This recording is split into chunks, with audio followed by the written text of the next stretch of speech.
അസ്സലാമു അലൈക്കും വറഹ്മത്തുള്ളാഹി. നാം നിലകൊള്ളുന്നത് പരിശുദ്ധമായ റജബ് മാസത്തിലാണ്. അള്ളാഹിൻ്റെ ഹബീബ് സ്വല്ലല്ലാഹു അലൈഹി വസല്ലം തങ്ങൾ പറയുന്നുണ്ട്, റജബുൻ ഷഹറുല്ലാഹ്, റജബ് അത് അള്ളാഹുവിൻ്റെ മാസമാണ്. എന്തേ അള്ളാഹിൻ്റെ ഹബീബ് പരിശുദ്ധമാക്കപ്പെട്ട റജബ് മാസത്തിനെ അള്ളാഹുവിലേക്ക് ചേർത്തി പറഞ്ഞത്? മറ്റുള്ളതൊന്നും അള്ളാഹുവിൻ്റേതല്ലേ? മറ്റുള്ള മാസങ്ങൾ, മറ്റുള്ള സമയങ്ങൾ, മറ്റുള്ള മനുഷ്യർ, മറ്റുള്ളതെല്ലാം അള്ളാഹുവിൻ്റേതാണല്ലോ. എന്നിട്ടും എന്തേ പുണ്യനബി റജബിനെ അള്ളാഹുലേക്ക് ചേർത്തി പറഞ്ഞത്? വൽഇളാഫതു ഇലല്ലാഹി തദുല്ലു അലാ ശറഫിഹി വകറമിഹി.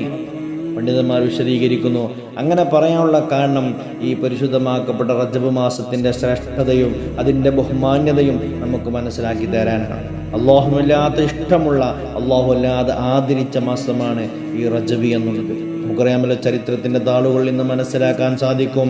ഈ റജബ് മാസത്തിനെ ജാഹിലിയായ കാലത്ത് അള്ളാഹുവിൻ്റെ ഹബീബ് സ്വല്ലല്ലാഹു അലൈഹി വസല്ലം തങ്ങൾ പരിശുദ്ധമാക്കപ്പെട്ട ദീൻ പ്രബോധനവുമായി രംഗത്ത് വരുന്നതിന് മുമ്പ് തന്നെ ജാഹിലിയായ കാലത്ത് ഈ റജബിനെ അന്നുള്ള ജാഹിലിയായ കാലത്തുള്ള ആളുകൾ ബഹുമാനിച്ചിരുന്നു, ആദരിച്ചിരുന്നു. അവർ ഈ റജബിൽ നോമ്പനുഷ്ഠിക്കാറുണ്ടായിരുന്നെന്ന് മാത്രമല്ല, റജബ് കഴിഞ്ഞാൽ പരിശുദ്ധമാക്കപ്പെട്ട റമളാൻ മാസം കഴിഞ്ഞ് നമ്മൾ ചെറിയ പെരുന്നാൾ ആഘോഷിക്കുന്നത് പോലെ റജബ് കഴിഞ്ഞാൽ അത്വീറ എന്ന പേരിൽ ഒരു ആഘോഷം വരെ അവർക്കുണ്ടായിരുന്നു എന്നാണ്. മാത്രമല്ല, പരിശുദ്ധമാക്കപ്പെട്ട കഅബ റജബ് മാസം അങ്ങ് കടന്നു വന്നാൽ കഅബ സദാസമയം കഅബയുടെ വാതിൽ അവർ തുറന്നിടും. എന്നിട്ട് അവർ പറയും, അശ്ശഹ്റു ഷഹ്റുല്ലാഹ്, അൽ ബൈതു ബൈത്തുല്ലാഹ്, അൽ അബ്ദു അബ്ദുല്ലാഹ്. ഇത് അള്ളാഹിൻ്റെ മാസമാണ്. അൽ ബൈത്തു ബൈത്തുല്ലാ, ഈ വീട് അള്ളാഹുവിൻ്റെ വീടാണ്.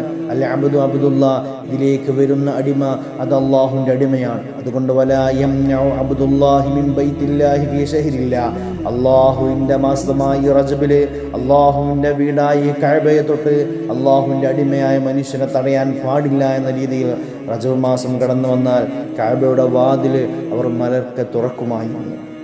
അങ്ങനെ കാലങ്ങൾ കഴിഞ്ഞു. പരിശുദ്ധമാക്കപ്പെട്ട ദീനുൽ ഇസ്ലാമിൻ്റെ പ്രബോധനമായി അള്ളാഹിൻ്റെ ഹബീബ് സ്വല്ലല്ലാഹു അലൈഹി വസല്ലം തങ്ങൾ കടന്നു വരികയും ജാഹിലിയായ കാലത്തുള്ള ഒരുപാട് മോശപ്പെട്ട കാര്യങ്ങൾ അള്ളാഹിൻ്റെ ഹബീബ് അതിനെ വിലക്കേർപ്പിക്കുകയും ചെയ്തു. എത്രത്തോളം ഈ റജബ് നോമ്പനുഷ്ഠിച്ച് അതിനുശേഷം അത്വീറ എന്ന പേരിൽ അവർ ആഘോഷിക്കുന്ന ആഘോഷമൊക്കെ അള്ളാഹിൻ്റെ ഹബീബ് വിലക്കിയെങ്കിലും ഈ റജബിനെ ബഹുമാനിക്കുന്നതിൽ, ഈ റജബിൽ സുന്നത്തായ നോമ്പനുഷ്ഠിക്കുന്നത് അത് അള്ളാഹിൻ്റെ ഹബീബ് വിലക്കിയില്ല. കാരണം അത് സുന്നത്താണ്. റജബിനെ അള്ളാഹു വല്ലാതെ പരിഗണിച്ചിട്ടുണ്ട്.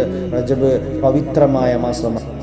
മാത്രമല്ലല്ലോ, അള്ളാഹിൻ്റെ ഹബീബ് സ്വല്ലല്ലാഹു അലൈഹി വസല്ലം തങ്ങളുടെ പൊന്നുമ്മ ആമിന ബീവി റളിയല്ലാഹു അൻഹാ പുണ്യനബിയെ ഗർഭം ചുമന്ന് തുടങ്ങിയത് ഈ റജബ് മാസത്തിലാണെന്ന് ചരിത്രം നമ്മൾ പഠിപ്പിക്കുന്നുണ്ട്. ഇസ്രാ മിറാജ് നടന്നത് ഈ റജബിലാണ്. അങ്ങനെ ഒരുപാട് പവിത്രതകൾ നമുക്ക് പറഞ്ഞാലും തീരാത്ത പവിത്രതകളും ശ്രേഷ്ഠതകളുമുള്ള ഒരു മാസത്തിലാണ് നാം നിലകൊള്ളുന്നത്. അതുകൊണ്ട് തന്നെ ഏത് അമല് നമ്മൾ ചെയ്യുമ്പോഴും ഇത് അള്ളാഹുവിൻ്റെ മാസമായ റജബാണല്ലോ, ഈ റജബിനെ പരിഗണിച്ചുകൊണ്ട് ഈ റജബാണല്ലോ എന്ന് മനസ്സിലാക്കി അതിൻ്റെ പ്രതിഫലം എനിക്ക് ലഭിക്കണമെന്ന നിയ്യത്തോടുകൂടെ നമ്മൾ അമല് ചെയ്യുമ്പോൾ അതിന് വല്ലാത്ത പവിത്രതയാണ്, അതിന് വല്ലാത്ത പ്രതിഫലമാണ്. മഹാന്മാർ അവരുടെ കിതാബുകൾ രേഖപ്പെടുത്തിയത് കാണാമല്ലോ. ഒരു മനുഷ്യനെ സംബന്ധിച്ചിടത്തോളം, ഒരു മുഅ്മിനായ മനുഷ്യനെ സംബന്ധിച്ചിടത്തോളം അവൻ്റെ പ്രധാനപ്പെട്ട ആഗ്രഹങ്ങളിൽ ചിലതാണ്. മഹാന്മാർ കിതാബുകൾ പറയുന്നത് കാണാം, ഇന്നറത്തും റാഹത ഇൻദൽ മൗത്ത് മിനൽ അത്ശി. ഒരാൾക്ക് അവസാനം മരിക്കുന്ന സമയത്ത് അസ്രായീൽ അവൻ്റെ തുണ്ടക്കുയിലേക്ക് റൂഹിനെ പിടിക്കാൻ വരുന്ന സമയത്ത് അസഹ്യമായ, സഹിക്കാൻ കഴിയാത്ത ദാഹമായിരിക്കുമല്ലോ. ആ ദാഹത്തിൽ നിന്ന് ആർക്കും രക്ഷപ്പെടാൻ ആഗ്രഹമുണ്ടോ? ദാഹമില്ലാതെ, സന്തോഷത്തോടുകൂടെ ദാഹമില്ലാതെ അവനക്ക് മരിക്കണമെന്ന് ആഗ്രഹമുണ്ടോ? വൽ ഖുറൂജു മിനൽ ഈമാൻ, ഈ ദുനിയാവിൽ നിന്നും അങ്ങ് വിട പറഞ്ഞു പോകുമ്പോൾ നാളെ പടച്ച റബ്ബിൻ്റെ അടുക്കലേക്ക് ചെല്ലാൻ വേണ്ടി നമ്മുടെ റൂഹിനെ പിടിച്ചങ്ങ് കൊണ്ടുപോയി ദുനിയാവിൽ നമ്മൾ വിട പറഞ്ഞു പോകുമ്പോൾ ഈമാനോടുകൂടെ ലാ ഇലാഹ ഇല്ലല്ലാഹ് എന്ന് ചൊല്ലി ഈ ലോകത്തിന് വിട പറയാൻ ഒരാൾക്ക് ആഗ്രഹമുണ്ടോ? മാത്രമല്ല വനജാത മിനശ് ശൈത്താൻ, അവസാനം നമ്മൾ മരിക്കുന്ന സമയത്ത് ഊസയുമായി കടന്നു വരുന്ന ശൈത്വാന്റെ ശ്രദ്ധ തൊട്ട് ഒരാൾക്ക് രക്ഷ വേണോ? ഇങ്ങനെയൊക്കെ ഒരാൾക്ക് വേണമെങ്കിൽ വഹ്തരിമു ഹാദിഹി ശുഹൂർ, ഈ പവിത്രമായ മാസങ്ങളെ അവരൊന്ന് ആദരിച്ചാൽ മതി, ഒന്ന് ബഹുമാനിച്ചാൽ മതി. അതിൽ ചെയ്യേണ്ട അമലുകൾ പവിത്രമായി ചെയ്താൽ മതി. ഇത് റജബാണെന്ന് മനസ്സിലാക്കി, അള്ളാന്റെ മാസമാണെന്ന് തന്നെ നേതാവ് പഠിപ്പിച്ചിട്ടുണ്ടെന്ന് മനസ്സിലാക്കി, ആ ഒരു നിയ്യത്തോടുകൂടെ ഈ മാസത്തിൽ ചെയ്യുന്ന അമലുകൾ നമ്മൾ ചെയ്യുമ്പോൾ അതിന് വല്ലാത്ത പവിത്രതയും ലഭിക്കും, അതിന് വല്ലാത്ത ശ്രേഷ്ഠത ലഭിക്കും. മാത്രമല്ല മഹാന്മാർ പറഞ്ഞതുപോലെ അവസാനം നമ്മൾ മരിക്കുമ്പോൾ ഈമാനോടുകൂടെ ദാഹമില്ലാതെ റാഹത്ത ഈ ലോകത്ത് വിട പറഞ്ഞു പോകാൻ നമുക്ക് സാധിക്കും. അള്ളാഹു നമുക്ക് തൗഫീക്ക് നൽകട്ടെ. ഈ പരിശുദ്ധമാക്കപ്പെട്ട റജബ്, ഇനി റജബ് നമ്മിലേക്ക് വരുമെന്ന് യാതൊരു പ്രതീക്ഷയുമില്ലാത്തവരാ നമുക്കൊക്കെ അള്ളാഹു ആഫിയത്തുള്ള ദീർഘായുസ് നൽകി അനുഗ്രഹിക്കട്ടെ.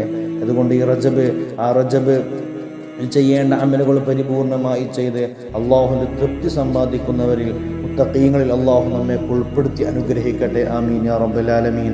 അസ്സലാമു അലൈക്കും വറഹ്മത്തുള്ളാഹി തആല വബറകാതുഹു.